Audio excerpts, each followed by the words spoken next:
much. Thank you, Sushant, and the entire club for having me over here. It's a privilege, in fact, and always Toastmaster is a place which I really enjoy a lot. And to start with, I just connect myself with this Valentine theme. It's a very interesting theme. And I'll share a story from my own life. When I was in college, I was in love with this girl. And I used to wait for her at the bus stop, at least for an hour, before she turns up. And I kept waiting for several days like that. My friend saw me and said, "What are you doing? Huh? She never comes on time. She's taking you for granted." I said, "No, it doesn't matter. Yeah, I love her, so it's fine." He said, "No, you must be a man. What are you doing? You're waiting for a girl for 1 hour. Are you mad? Time is precious and you're wasting it like that." So I said, "Okay, I realized it." So I said, "Yeah." And then I turned into a man. And then my friend said, "Okay, you go at least an hour late now. Don't turn up on time. You make her wait. Then she will understand, realize, what it is like waiting." I did the same thing. Next day, I went an hour late and I saw that she is not there at the bus stop. What happened? Then next day, at college, I met her and said, "You cannot wait for me. I wait for you for an hour, more than an hour. You cannot wait for me for an hour. What is this? It's unfair." And she said that, "Okay, no, I was actually waiting for you, but your friend actually turned up earlier than you." So I went. So that is what happens when you lose an opportunity and you don't listen to your heart and you start listening to others, and you get swayed by what others say more than the way you think about yourself. And it has not to do with Toastmasters and what a speech should be like. You should be yourself. And what I have learned from ISC. How many of you want to win this ISC? How many of you? Okay? Not everyone? I'm surprised. How many of you want to win this ISC? Please raise your hand. I want to see number of hands. Okay, many of you want to win this ISC, okay? So I will give you a simple technique, very simple technique to win the ISC. I have sort of, thought about it because I have represented the division in the district level, and I have heard so many other speakers. So sort of, understood what is ISC all about. And I have understood one thing. So this is the ballot sheet. It is there in front of you. Judges' ballot sheet. It is there in front of you. And I will show you a simple technique to win the ISC. Very simple. Very simple. You have to take this ballot sheet. Okay. Now do the way I am telling you. Okay. You don't have it? Doesn't matter. You can imagine doing it. Do like this. Please, crush it. Crush it. I'm going to Zarbi. Sir, I need some plain papers. Right? You can practice it at home. You get all the papers, right? This is the judge's ballot sheet, and you have to crush it. Just like that. You know why? Because when you look at this ballot sheet and the way people prepare the speeches, they look like a robot for me. And at times I feel like they're not themselves. They're someone else. They're just trying to imitate someone, trying to fit into those rules and regulations. "Oh, I'm a Toastmaster, I should be doing like this, I should be walking like this, I should be talking like this." It doesn't work. It doesn't work. Do you remember Darren Tate? How many of you have heard or seen his speech? Darren Tate. He was, I think, a couple of years back, he was the ISC champion. Okay. So he had worn this underwear in front of the world. Yes. Okay, you have seen that speech? Yes. About Muhammad Ghazali, you right? Yes, Muhammad Ghazali also. Muhammad Ghazali lighted this cigarette Yes. in front of the entire world. You know what? They had one thing in them. What is the chalk? I'll tell you what it is.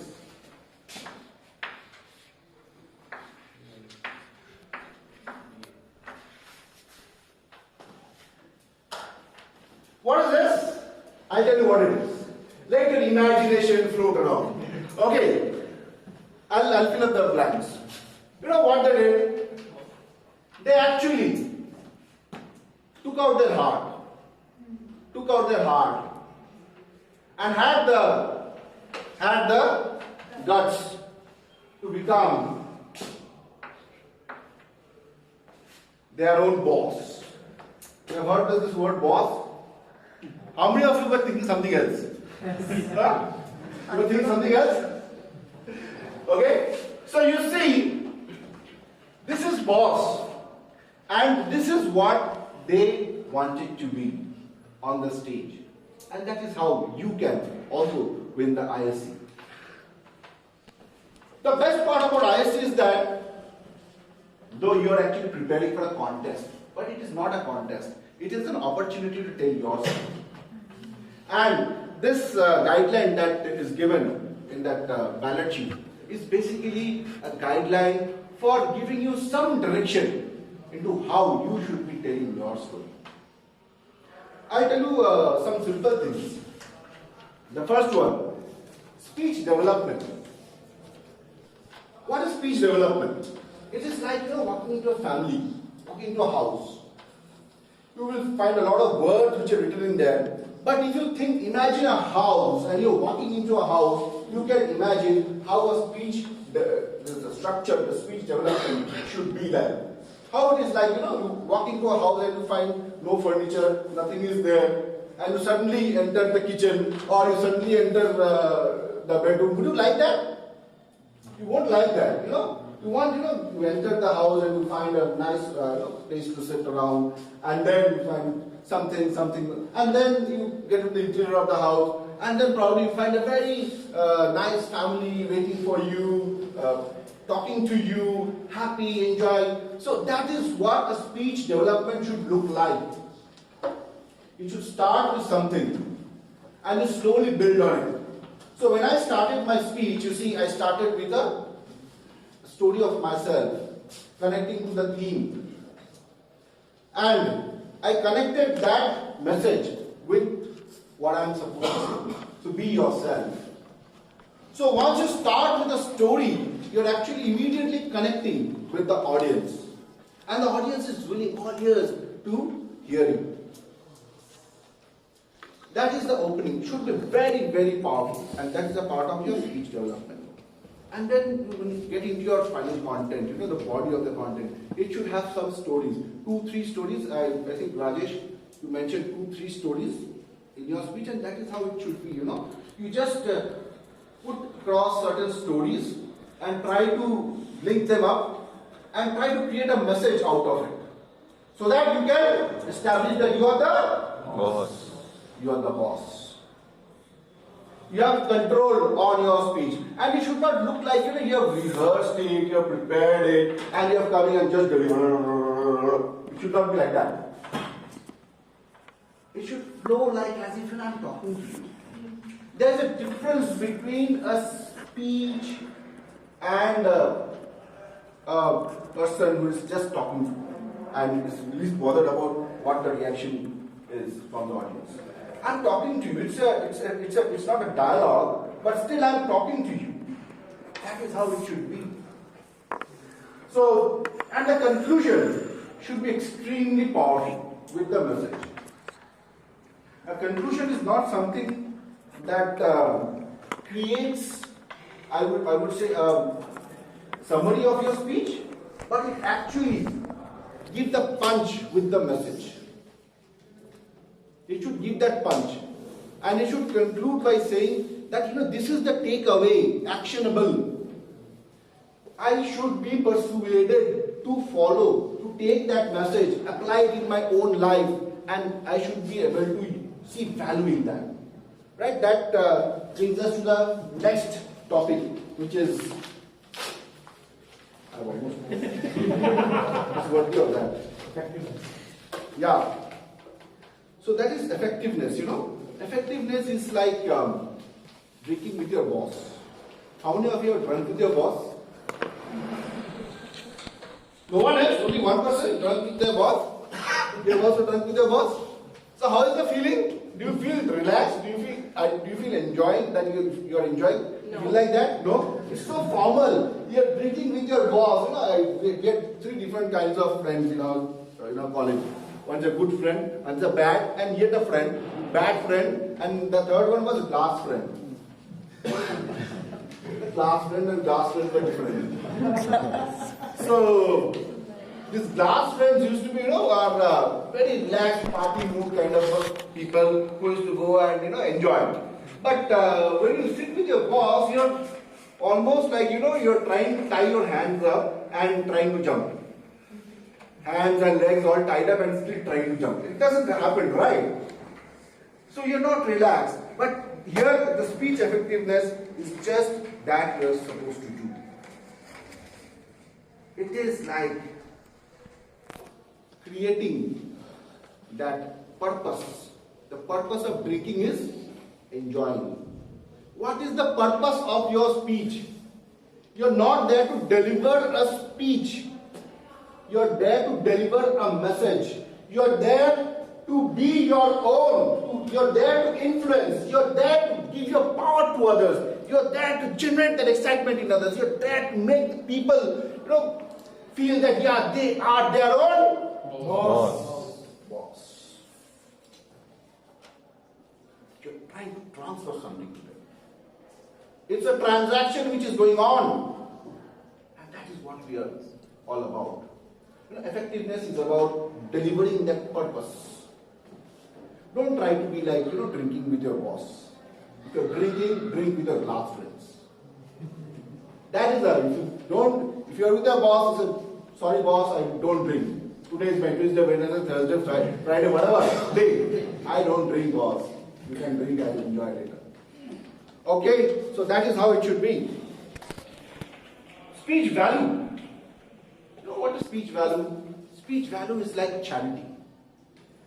So I'm connecting each and every topic with a theme so that it registers into your mind. And what kind of emotions that should come out with each and everything. If you follow these emotions, you're definitely going to connect at least at the individual level, if not the district level. I'm sure you will do it. What is the speech value? It is like a charity. What is the emotion that comes out when you do charity? Yeah, the person who is receiving that charity will feel great, but the person who is giving that is also feeling great, even better than the person who is receiving it.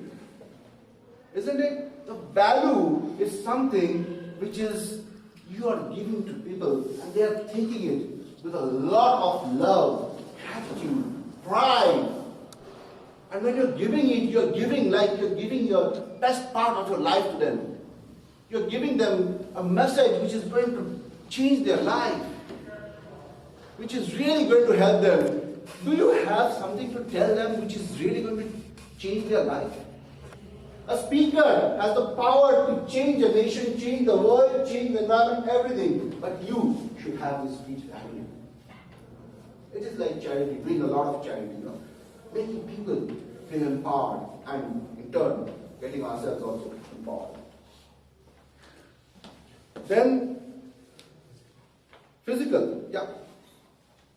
Physical. Married people, know how it is to get married. On the day of marriage, what happens? You're all dressed up.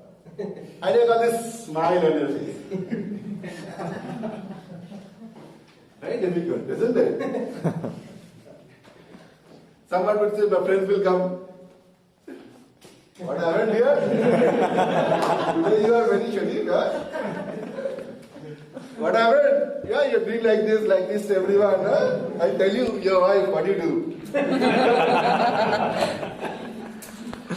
So that is what marriage is all about on the day of it. That is the physical. And what happens when you go for an interview? Interview? You're all tense, right? In marriage also you're tense. But at least the interview part is over. But in the interview, what happens? You're tense. You're all stiff. And it's a very important interview. You have to get it. So your body language is very different. In marriage, in the interview, the body language is very different. You know how your body language should be on the stage? It's like friends.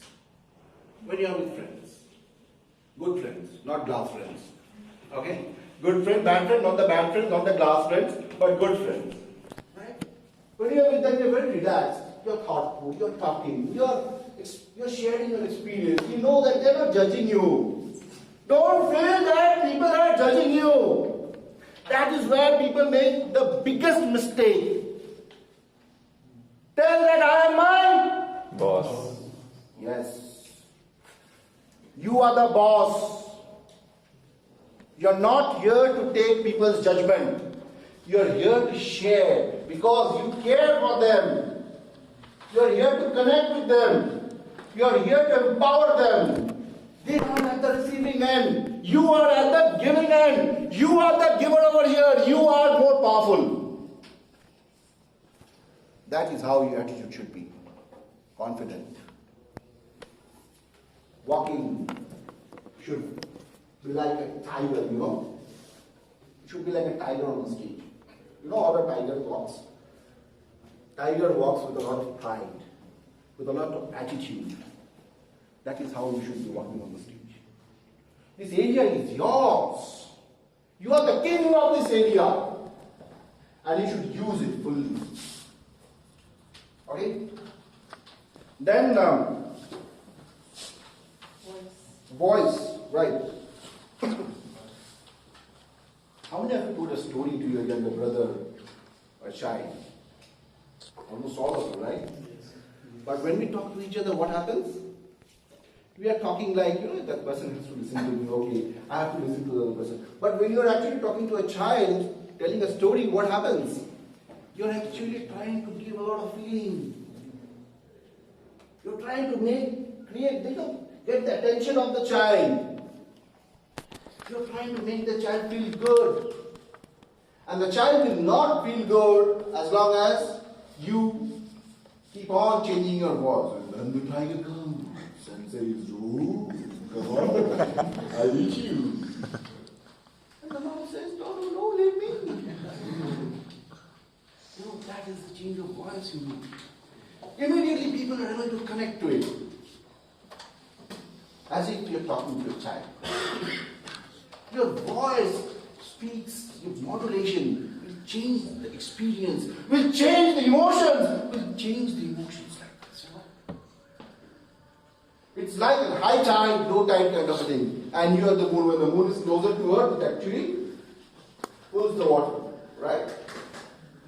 When you are raising your voice, blood should start boiling inside people. It should be on a high tide mode. When you're going down, it should calm down. Create that emotions inside you so that you are able to connect. And then manner. Manner is something which I can connect to picnic. Manner is not something, what is written over here does not mean that it's a very formal kind of thing. Manner is, okay, I have to stand like this, walk like this. It's not that. What happens when you're going for a picnic? You wake up early, you are on time, you are taking care of yourself, you're taking care of the others, you ensure that everyone reaches on time. Still, you are enthusiastic. You're doing with a lot of enthusiasm. So when you do that, you're actually giving yourself that energy. And that energy is, you're passing on to others. And energy is always infectious. Then, appropriateness. Yeah, the language you should use should be appropriate.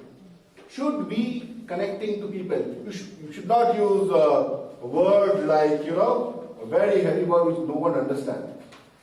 It should be appropriate with the audience. Simple. Same. And the next thing is, I think, words, right? Correctness. Yeah, correctness. The words you use should be correct. These are basic things which actually comes in all the speeches. Correctness, grammar and all. Definitely, if you are participating in IS, you take care of all these things. So what I have seen, that 90% of the people, these things are right. But what happens is that people forget to be their own boss. You should be your own boss. You should have the guts. And at the end of the day, before I just close, I know it's time, just leave you with one thought. In Toastmasters we say, no politics, no religion, no sex.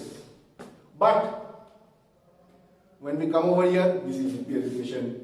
There is a president, there is a vice president. In some clubs there are parliamentarians, but there is no politics.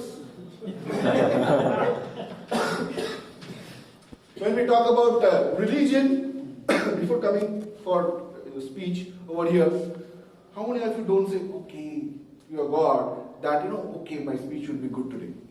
You pray, still there is no religion. And sex, no sex. Oh, why are we here then? What is wrong with us? Any problem with us? No problem, right? So in Toastmaster, there is no such bond. Please, it should be in the proper taste. You should not hurt people's sentiment. Yes. There are so many speeches, international speeches, where you will see that the lady shouts, my tire busted, and I said, shh, sure. It had to happen. Suggesting something else and then telling something else. So it is not bad. It should be in a proper taste. You shouldn't hurt people's sentiment. So don't restrict yourself, but get yourself evaluated. And be your own boss. Thank you so much.